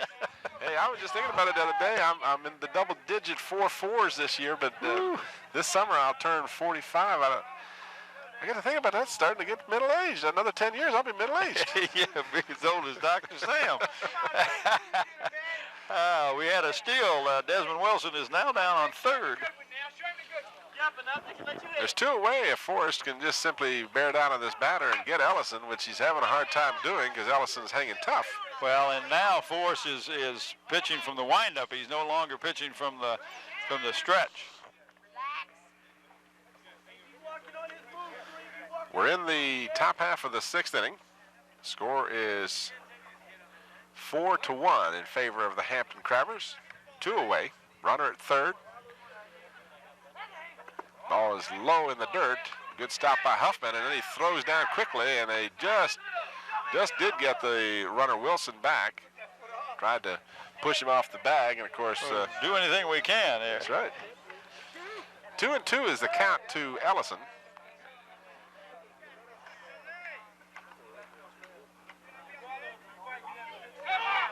And he's trying to steal home, and he is going to be out. So Huffman very astutely made a good play at the plate, but he almost stole that thing. Yeah. That's a hard thing to do, is to steal home. Well, when the pitcher is doing the windup, you have a much better chance of stealing than you do if he's pitching from the stretch. So he got a good jump on him, and that's why it was a close play. But Huffman did a good job of blocking the plate, keeping the ball, keeping hold of the ball, because that's what the umpire is looking for. Do you still have the ball in your mitt? So we've gone now 5.5 innings, and in the bottom half of the 6th, we will look at the Phantoms trailing by 4-1, and they will send up Gilmer, I think, Raleigh Page, and I believe Jimmy Ott will bat. So those are the due-ups. Just as I say that, we're going to watch the attempted steal here. Watch, as you see, the pitcher has to be real alert here. Now, the throw was on the way, and he just did block the plate enough. Huffman did. Well, that's what you teach your catcher to do, Tim. You block the plate, and so he doesn't have a good shot at it. But it was a nice attempt. Danny is pulling out all the stops. Boy, that sun come back out and warms right back up. But when you got cloudy there, I was getting a little bit chilly. I noticed you got big goosebumps all over you. Of course, you're sitting here in shorts, and I look down and see your shorts. And I'm thinking, Lord, I'd be freezing if I had this is my kind of weather. It doesn't get any nicer than this. Oh, well, I could warm up about 10 degrees. Then it would be my kind of weather. Jason Gilmer steps in. He had a hit in the 4th and grounded out in the 2nd.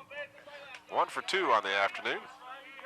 Mike Wernham, the starting pitcher, is still in there for the Crabbers. This one batted foul, just foul down the third base line. You may recall Gilmer hit that towering double up the gap. And Danny's calling the pitches. He's not going to call a fastball. I believe he'll throw him some breaking stuff because he hit that fastball right in the gap.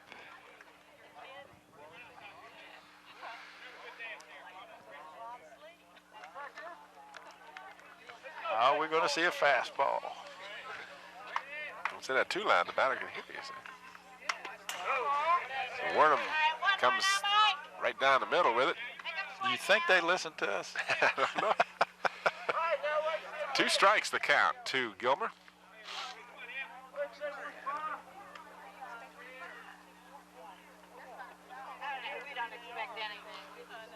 Line and deliver, breaking ball in the dirt. Trying to get him to reach for a bad pitch. Gilmer had good control of his bat that time and chose not to swing. See how Mr. Gilmer is batting 154 on the season, according to Chuck's statistics. Doesn't swing the bat like he's batting 154, though.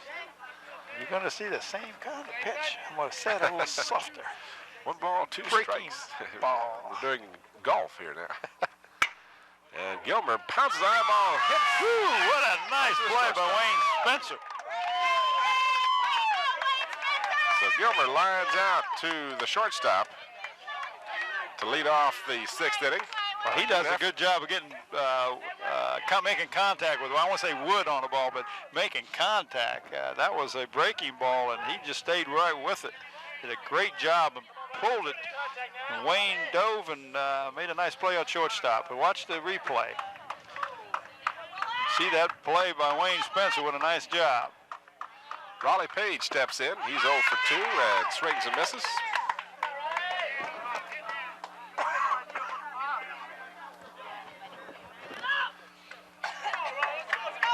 left-handed right fielder for the Phantoms looks at the ball outside. 1-1 the count.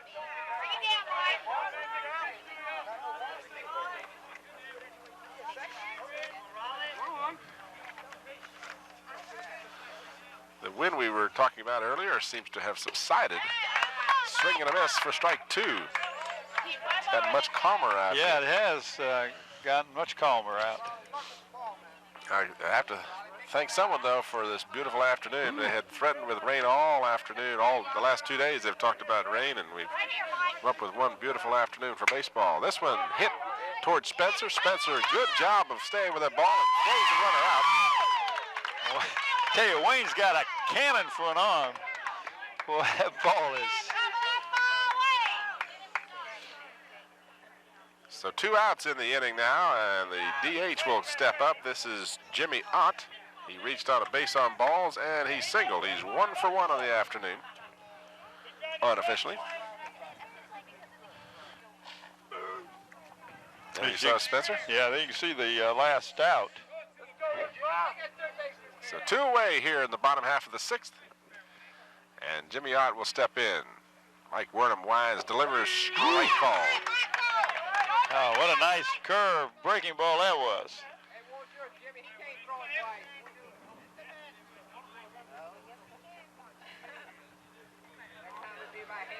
Hampton 3-6, riding a 3-game win streak.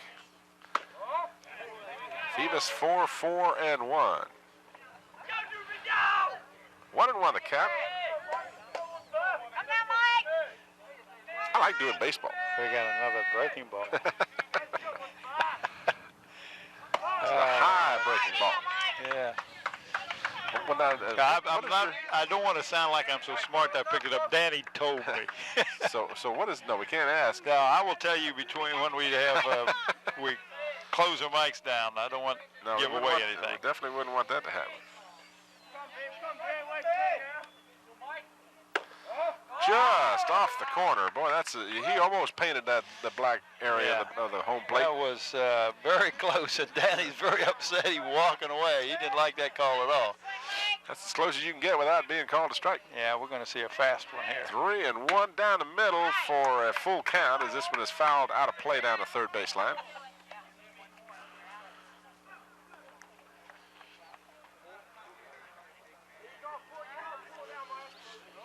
Chad Huffman is on deck for the Phantoms. If Ott can keep this inning alive, Phantoms trailing 4-1. There you see the count, 3-2, 2 outs. Down the middle, and again, Wernham fouls it away down the third base line. That's Jimmy Ott. That's not Wernham. I said Wernham. Wernham pitched it. Ott hit it. Oh, okay. Wernham didn't knock it down the third base line. No, he didn't. Full count. Fast one. Look for the heat. And he got it. So the strikeout from Ott. Let's see just how many Mr. Wernham has today. He has 1, 2, 3, 4, 5 unofficially. Love to use that word. And we have completed 6 innings.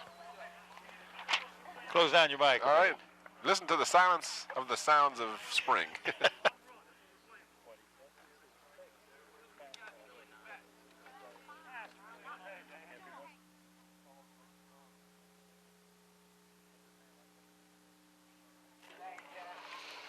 So that's the code, huh? Yeah, that's the code. Not very hard to pick out. I mean, even I could pick that up.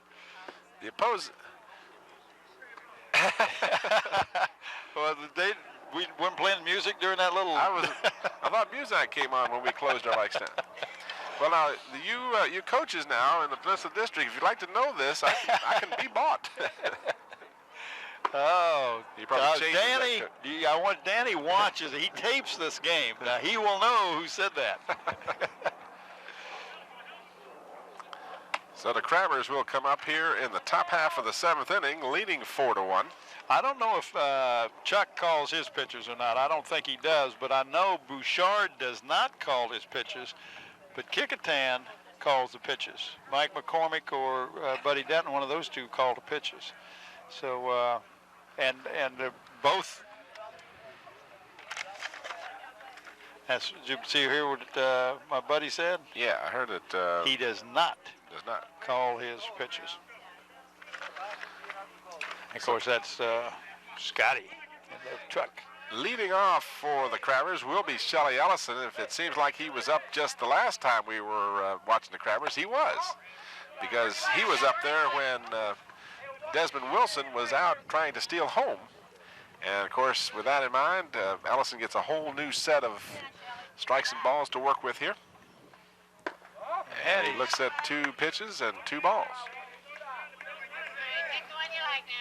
Ellison hung tough last time. And, you know, as I said, he must feel like he's getting batting practice here. Yeah, he's getting to look at a lot of pitches. And I flinched again. I watched you that time. Ball you just straight stuck your back. hand over to try to catch it or something. Straight back. I was out in the yard with my son. He's a pitcher in Little League, and he was throwing the other day. Boy, I tell you, that boy's got some good smoke on that ball. I hope he can. I'm watching these kids out here today, and I'd like to, you know, be able to give them some tips. But I'm looking at some fine-looking pitchers out Yes, here. you are. I tell you, I'm very impressed with Steve. I'm sorry, it's Mike Warnham. Mike Warnham. He's got a great control of his breaking ball. Greg Forrest, and he's in relief of Sawyer, who also looked real good out there on the mound. So Ellison swings and misses. The count is full at 3-2. And that was one that Shelley thought he ought to got a good hit off of. He thought he was going to make contact with that. He's a little upset with himself.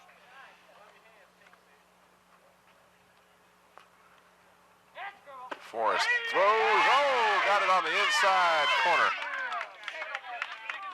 Shelley says, where was that ball? He said, why do you call the inside corner now? Yeah. You know? That brings up the leadoff batter. Well, actually, it doesn't bring up the leadoff batter. It brings up a substitution in that position. And that's got to be Steve Kelly, I guess, because Willie Owens could be either one of them. We don't know who the other one was. But that's either Owens or Kelly, we hope. We don't have a 17. Well, I had 17 down for Mike Owens, and Danny told me to change that to 14. Then I say I have another 14. So. Well, we apologize to number 17. We're not sure who he is, but he is, in fact, pinch hitting for Vic Williams in the leadoff spot. And he takes a ball inside. One away here in the top half of the 7th inning. Hampton leading 4-1. Looking for their 4th victory in a row. And a swing and a miss. 1-1 the count. Aha, that is Willie Owens. I heard somebody say, I heard that too. Come on, Willie. Yeah, thank you. Thank you very much. I don't know who said that, but we appreciate it.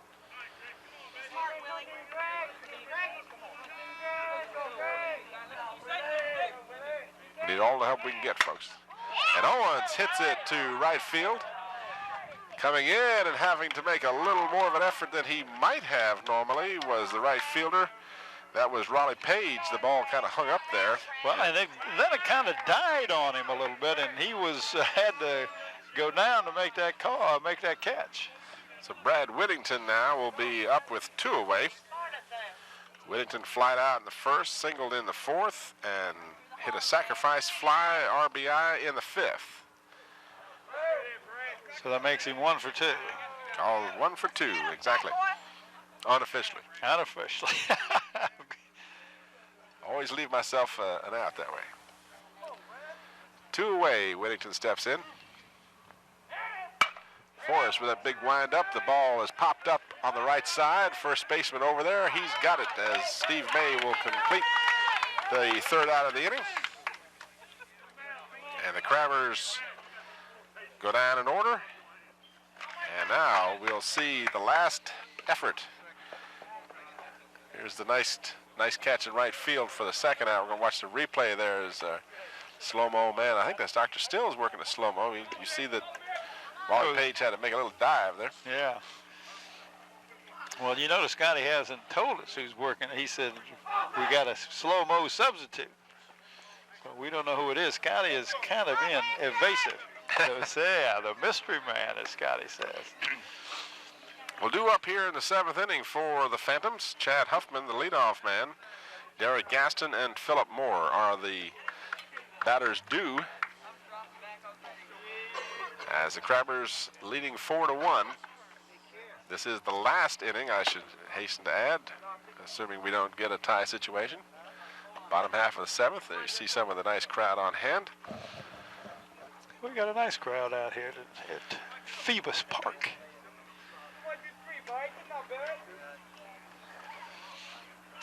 Mike Wernham looking for the complete game this afternoon if he can get these 3 batters. So this is what inning? We're in the bottom of the what? Bottom of the 7th. All right. Get home just in time to watch the news. Well, time at home to change clothes and go out to the new business.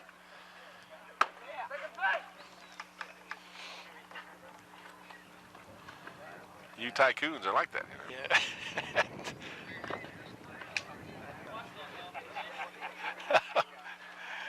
Oh, yeah, I read that, Scotty. We'll talk about that later, right? Yeah.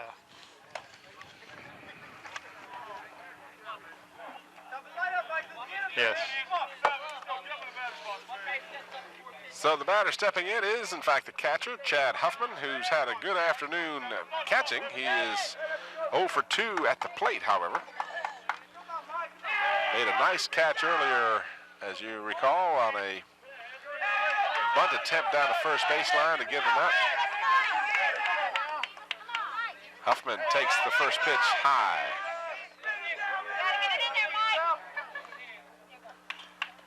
Did you see that? No, I didn't see it. Okay, you're not watching. No, I got to watch the pitcher here. You keep the signals. Huffman nubs it down the first baseline. Shelly Ellison over and makes the play for the first out. 1 away, 2 outs away from the Hampton victory. Batter will be Derek Gaston. I'll check out the signal this time, see if I can pick it up. Okay, It's kind of fun to know what they're going to throw. Yeah, it is. You kind of give you a chance to look at it. See that? As you see the last out by Shelly Ellison. Up high for a ball.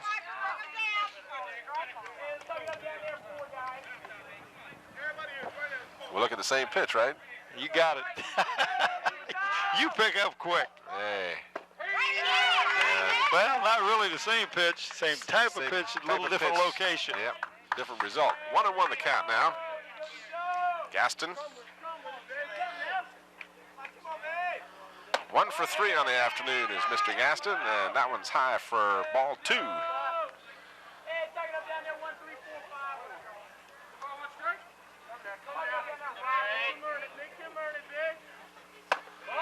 All 3. So Mike Wernham now wants to stay away from letting anyone get on base. Yeah, when you're in the bottom of the 7th and you got your lead, 1 out, you don't want to mess around, but that ball he's letting go of it just a little soon, and it's traveled a little bit on him. Those 4 pitches all were fastballs. And this one is hit sharply to the shortstop, Spencer, and he can't find the ball. Well, he did a great job of stopping the ball, and it got hung up underneath him, and he couldn't find it. But that'll go as what would you call that? An error, I guess. I could have to call an error. You know, there wasn't any reason why I shouldn't have been able to field it. I sympathize with his effort, but the Phantoms are still alive now. They've got a base runner in Derek Gaston at first base, and it brings up Philip Moore, who is 0 for 2 this afternoon. Walked and grounded out twice. So Mike Wernham now looking at a runner at first, 1 away. Delivers, and the ball is hit sharply to right field. Good effort by the right fielder to make the catch. I tell you what, that was Reggie Terry out there. He took 2 steps in and they had to jump up to get the ball. That ball was not coming down. It was still going up. Nice contact that was time. one of those frozen ropes. Yes. Well, that brings up your cleanup hitter, Steve May, to keep this rally going. You got a man on, 2 outs. May has walked, grounded out, and reached on an error, so he is 0 for 2 this afternoon. And he is jammed. The ball is fielded outside the baseline. That'll be a foul ball. Shelly Ellison down there to make the play, but the ball was clearly foul. So May is alive. I can hear May now. Go foul, get foul, get foul. Yeah. You want that one to be foul. Runner on first, 2 away. Hampton leading 4-1. And they're not holding. Hampton is not holding the base runner on. Well, that run is really irrelevant because it's the batter they got to worry about. The ball is fouled down the first base line. I tell you, Steve May is making good contact with that ball. He's pulling it. What's happening is that ball is breaking in on him from the right-handed thrower, and of course he's batting left-handed, so he's getting around on the ball real well and getting ahead of the pitcher. 2 strikes the count to Steve May. And there goes the runner. He is off and running, and I can't see the field, but I assume there was no play even made. No, there was no play. He's not being held on. That was Derek Gaston that made that move. He is, I believe it's number 8. So that's a stolen base for Gaston. Ball high outside. Gaston now just does get back to second base. As I thought for a minute they might throw down there. Gaston's trying to get them to do something to commit them so he can advance to third. But again, trailing by 3 runs, the batter is the main concern right now. Yeah, and I'm sure that's what Danny is thinking about, is the defense out there. Steve May stays alive on the foul. Warnham well ahead of him. I think the count is 1 ball and 2 strikes.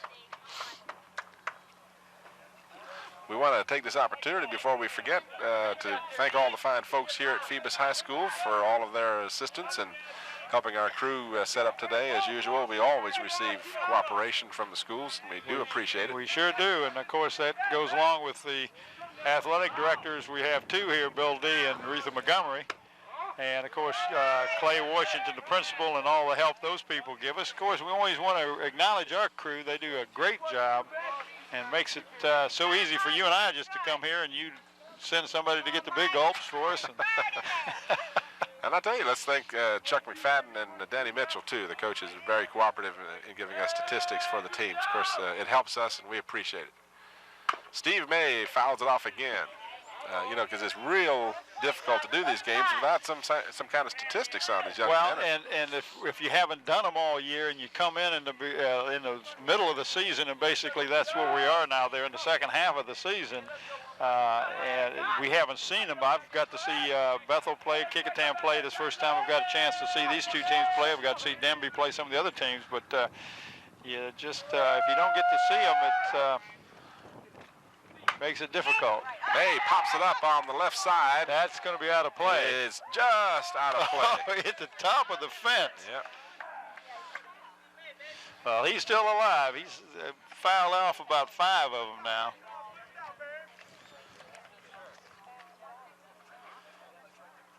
We remind you, upcoming spring sports here on Channel 5, we will have soccer for you, a doubleheader from Darling Stadium. We'll also have more baseball as well as girls fast-pitch softball.